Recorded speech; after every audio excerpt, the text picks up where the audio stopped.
Hey folks, Dan Wehmeier here. Well, today I've been dealing with some thistle, and that led me into doing a little bit of homework and some research. And apparently, what I've been able to find out is there's a few different variations of thistle.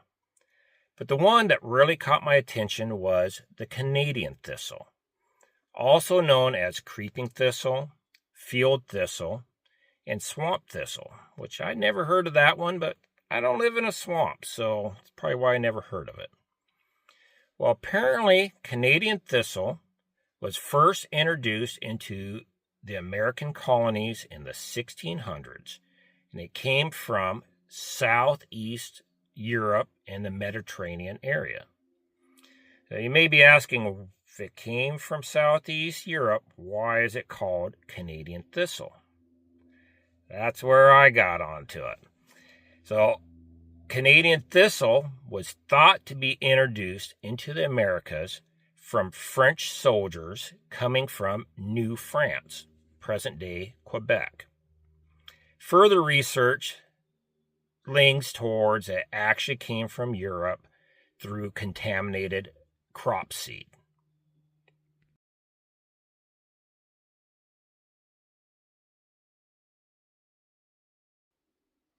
So why is Canadian thistle so invasive? Well, the problem with Canadian thistle is it likes moist, direct sunlight areas, but it will grow in anywhere that has been recently disturbed, like alongside roads, new construction sites, logging areas, or fields and pastures that have been overgrazed. It has a deep taproot that can grow up to 6 feet from the surface. That makes it really hard to combat that way. And when it becomes mature, it will reproduce through rhizomes and seeds. Now, these seeds are kind of like a milkweed seed where they have a fluffy plume on top. And when the wind catches that, it can drift through the air up to a half mile from where it originated from.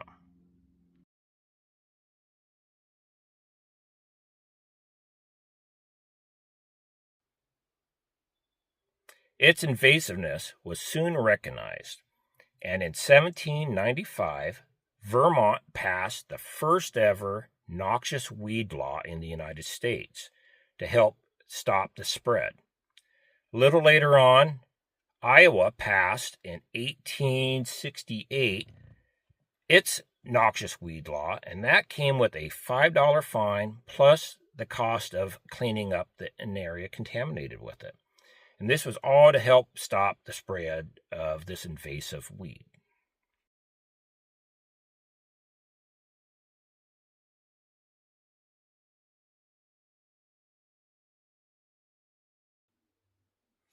So now you're probably asking, what am I supposed to do to combat Canadian thistle? Well, the first thing is a thick turf. It's good. It holds it down. It can't quite get through that. Thick foliage, so it can't get any sunlight. That's another good way to keep it at bay.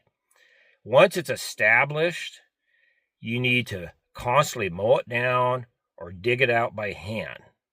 You can also use a broadleaf post-emergent herbicide spray, but that won't do it on its own. You need the combination of a herbicide and mechanized mowing. It will take a couple years, but you can beat it.